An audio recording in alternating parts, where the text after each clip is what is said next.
अभी जो आवाज़ आप सुन रहे थे ये थी दिल की आवाज़, एक हार्ट पेशेंट की दिल की आवाज़। एक ऐसा पेशेंट जो 10 सालों से हाइपरटेंशन की गोलियों पे है, 20 सालों से डायबिटीज़ की दवाइयों पे है और कुछ समय से इंसुलिन पे। ऐसे पेशेंट की हार्ट की आवाज़, heart sound, you can call it abnormal heart sound. अब नॉर्मल हार्ट साउंड क्या होता है, एबनॉर्मल हार्ट साउंड क्या होता है, दोनों के बीच का फ़र्क क्या होता है? दोनों के बीच का फ़र्क अगर आपको पता चल जाए तो आपको क्लू मिल जाएगा how to come out of heart disease, how to come out of hypertension और हाउ टू क्योर डायबिटीज़। ये समझने के लिए आपको नॉर्मल हार्ट साउंड को एक बार समझना होगा। नॉर्मल हार्ट साउंड आपको सुनाने के लिए मैं यूज़ करूँगा, ये है डिजिटल स्टेथोस्कोप। और यानी कि ये स्टेथोस्कोप के थ्रू मैं इस स्टेथोस्कोप को डिजिटली ब्लूटूथ के माध्यम से लैपटॉप से कनेक्ट कर रहा हूँ। और यानी कि इसमें जो आवाज़ आएगी वो आपको भी इस वक्त साथ ही साथ सुनाई देगी। मेरे दिल की धड़कन,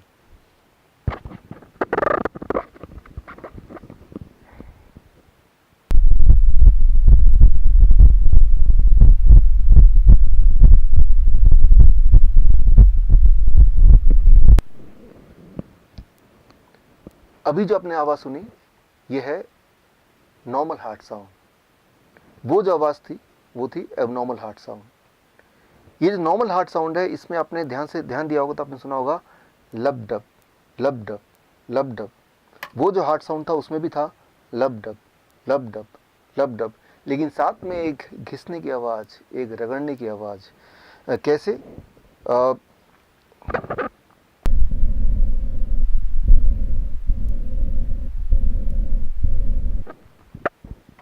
ये जो आपने आवाज़ सुनी रगड़ने की, घिसने की, वो जो आवाज़ है, वो आवाज़ अगर आप एलिमिनेट कर पाएँ, उसको अगर आप एडिट कर पाएँ तो हार्ट डिजीज़ ख़त्म हो सकता है, हाई ब्लड प्रेशर ख़त्म हो सकता है, डायबिटीज़ से छुटकारा पा सकते हैं। लेकिन ये कैसे करें, उसको समझने के लिए आपको एक सवाल का जवाब अंडरस्टैंड करना होगा। सवाल ये लब डब की आवाज़ आती कैसे है, ये आती कहाँ से है? एक्चुअली हमारे बॉडी में वॉल्व्स हैं, वो वॉल्व जब खुलते बंद होते हैं तो उसकी आवाज़ है। एक सवाल मेरा आपसे, हमारे बॉडी में कितने वॉल्व्स हैं? अगर आप किसी भी डॉक्टर से पूछेंगे तो बोलेंगे 4 वॉल्व्स। हाँ, 4 वॉल्व हार्ट में हैं, लेकिन पूरे बॉडी में कितने हैं? A 4 valves, B less than 100 valves, C less than 200 valves, D more than 250 valves. The right answer is, आपको जान के हैरानी होगी कि हमारे पूरे बॉडी में करीब 250 से भी ज़्यादा वॉल्व्स हैं, including the 4 valves in the heart. और वो सारे वॉल्व्स बिखरे हुए हैं, अलग जगह फिट हैं हमारे ब्लड वेसल्स में। हमारे ब्लड वेसल पाइप की तरह है, कुछ हैं जो बहुत बड़े अबाउट 2 सेंटीमीटर, कुछ है जो बहुत ही छोटे। लेकिन सारे ब्लड वेसल को एक के बाद एक लगा दें तो करीब 1 लाख किलोमीटर, यानी कि पृथ्वी का 2.5 चक्कर के बराबर। और उन ब्लड वेसल के बीच में अलग अलग जगह पे फिट हैं वॉल्व्स। वो वॉल्व्स की मैकेनिज्म अगर आप अंडरस्टैंड कर लें तो बात सामने थोड़ी क्लियर हो जाएगी। उसको अंडरस्टैंड करने के लिए आप मेरे इस एक्सपेरिमेंट पे गौर कीजिए। एक छोटा सा एक्सपेरिमेंट मैं आपको करके दिखाता हूँ, so that you understand what is valve and you understand the solution, how you can get cured of hypertension, of diabetes, of heart disease within few days.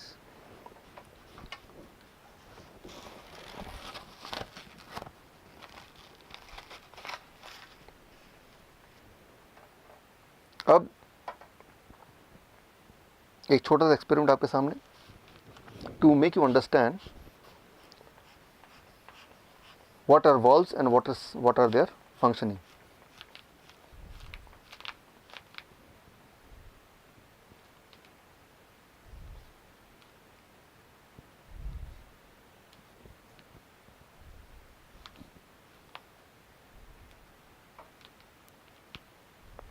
अब आप ध्यान देखेंगे तो आप देखेंगे यहाँ पे ये है ब्लड वेसल, और इसी तरह से पूरे बॉडी में ब्लड वेसल फैले हुए हैं।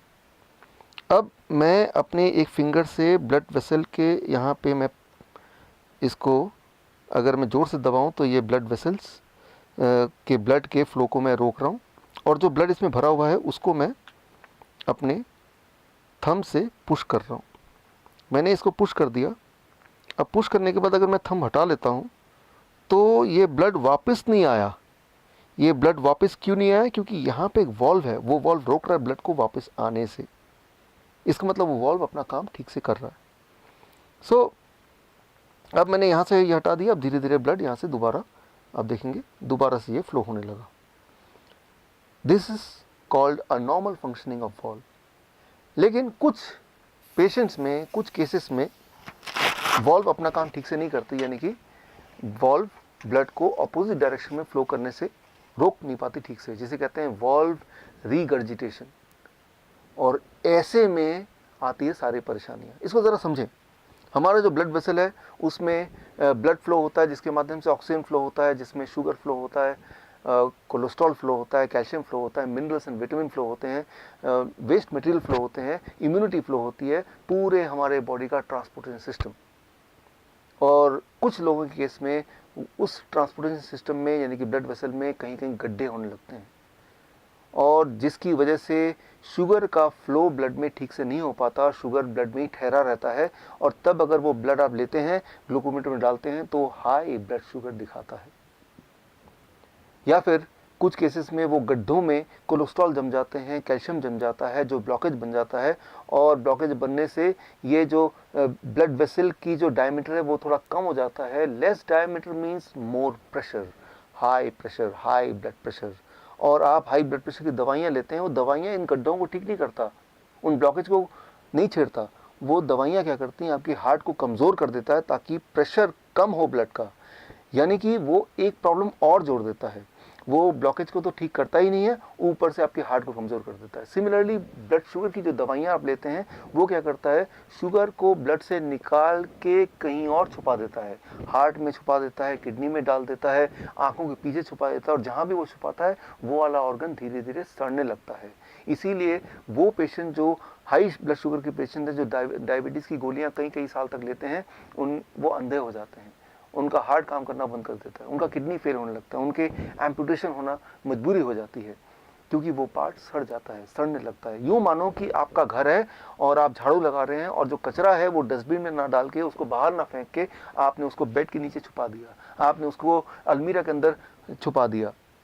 कुछ समय के लिए वो घर बिल्कुल साफ सुथरा लगेगा, लेकिन उसके बाद बदबू आने लगेगी, सड़न आने लगेगी। आप ऐसे घर में रह नहीं पाएंगे। आपका बॉडी भी एक घर है। ये जो ब्लड वेसल है, ये एक ट्रांसपोर्टेशन सिस्टम है। और कुछ लोगों के केस में उस ट्रांसपोर्टेशन सिस्टम के बीच में कई कई जगह पे गड्ढे गड्ढे गड्ढे गड्ढे होने लगते हैं, जैसे हमारे पूरे देश में सड़कों पर गड्ढे हैं।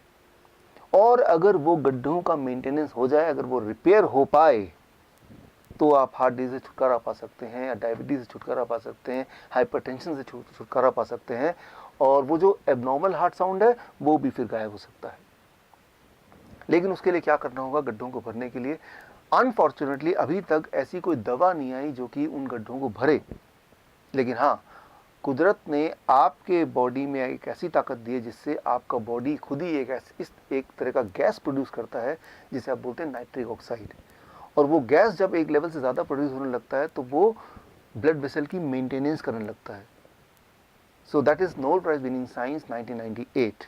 सो वो जो गैस है जिसे कहते हैं नाइट्रिक ऑक्साइड, वो ब्लड वेसल के इनर लाइनिंग, जिसे बोलते हैं एंडोथेलियम लेयर, उसी में प्रोड्यूस होता है, जिससे वो गड्ढे भरने लगते हैं, वो ब्लॉकेज खत्म होने लगते हैं, ब्लड ट्रांसपोर्टेशन सिस्टम स्मूथ होने लगता है, और जिससे आपका ब्लड प्रेशर नॉर्मल रहने लगता है, आपकी ब्लड शुगर नॉर्मल होने लगती है, आपका हार्ट ठीक से काम करता है, और एकदम से आप ठीक हो सकते हैं, ठीक हो जाते हैं, अगर आपका बॉडी नाइट्रिक ऑक्साइड प्रोडक्शन को बढ़ा दे।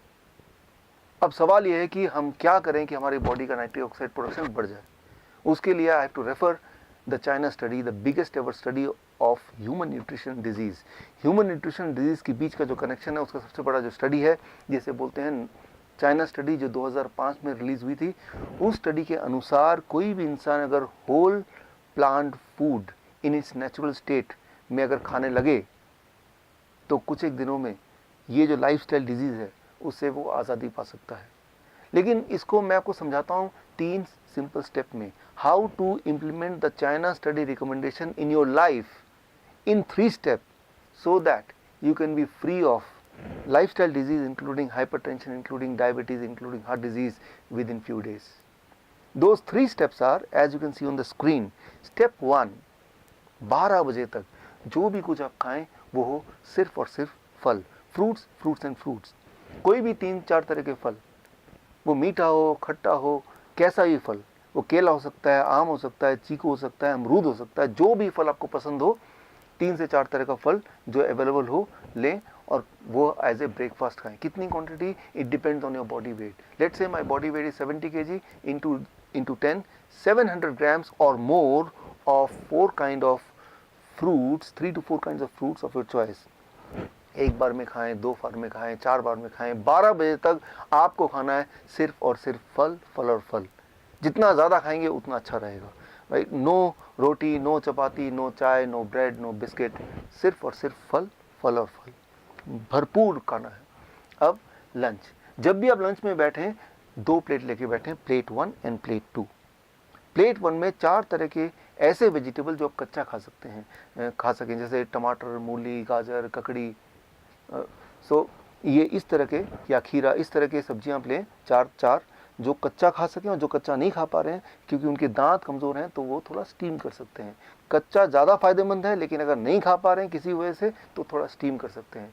3 से 4 तरह की ऐसी सब्जी जो कच्चा खा सकें या स्टीम करके खा सकें वो लें। और कितना खाना है, it depends on your body weight. That is my body weight is 70 kg into 5, that is 350 grams और मोर, या फिर उससे ज़्यादा, 3 to 4 kind of vegetable। This becomes your plate 1। पहले आपको प्लेट 1 इतना खाना है, और इतना खाने के बाद अब प्लेट 2। प्लेट 2 में आपके घर का बना हुआ रोटी, सब्जी, दाल, चावल, vegetarian food with less oil and less salt. कितना खाना है, जितने में आपका पेट भर जाए। आपको लग रहा होगा कि इतना सारा प्लेट 1 यानी कि रॉ वेजिटेबल खाने के बाद क्या मैं प्लेट 2 खा पाऊंगा? पहले 2-3 दिन में शायद नहीं खा पाएंगे, लेकिन उसके बाद आप नोटिस करेंगे कि जितना ज़्यादा प्लेट 1 खाएंगे उतना आपका एपिटाइट बढ़ेगा, उतना आपका हंगर बढ़ेगा, उतना ज़्यादा आप प्लेट 2 भी खा पाएंगे। यानी कि आपकी जो बॉडी की मेटाबॉलिज्म है वो रेट बढ़ जाएगी, आपकी जो खाने की कैपेसिटी वो बढ़ जाएगी, और आपका जो एनर्जी लेवल है वो भी बढ़ जाएगा। सो मैं आपको कोई चीज़ मिस नहीं करने बोल रहा हूँ, मैं सिर्फ ये बोल रहा हूँ कि आपके एक्चुअल लंच से पहले प्लेट 1 यानी कि रॉ वेजिटेबल, वो भी एक पर्टिकुलर मात्रा या उससे ज़्यादा, अकॉर्डिंग टू द फॉर्मूला, जैसे मैंने बताया, आपका बॉडी वेट इंटू 5। ये है आपका लंच। डिनर का सिर्फ 2 रूल हैं। पहला रूल कि डिनर हमेशा 7 बजे से पहले फिनिश करने की कोशिश कीजिए, और दूसरा रूल, डिनर में भी आपको वही करना है जो मैंने आपको लंच में बताया, वो है प्लेट 1 एंड प्लेट 2।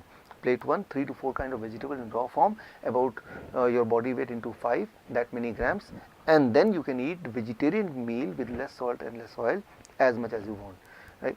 So ये तीनों step, breakfast, lunch and dinner, right? So ये तीनों मेन मील, जो स्टेप 1 है breakfast, step 2 lunch and dinner में आपको ये करना है। अब final step, that is step 3, क्या नहीं करना है।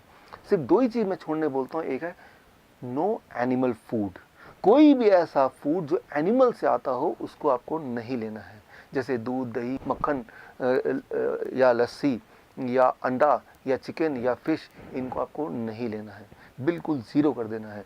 एंड नंबर 2, कोई भी ऐसा चीज़ जो पैक्ड फॉर्म में हो या रिफाइंड फॉर्म में हो या डब्बे में हो, जैसे बिस्किट या ब्रेड या रस्क या नमकीन, इन चीज़ों को आपको नहीं लेना है। ये सिर्फ 2 चीज़ छोड़नी है। और हाँ, एक चीज़ और जोड़ लीजिए, रोज़ अपने बॉडी को करीब 40 मिनट सनशाइन दिखाइए। 30 से 40 minute you expose your body to sunshine, that becomes your step 3।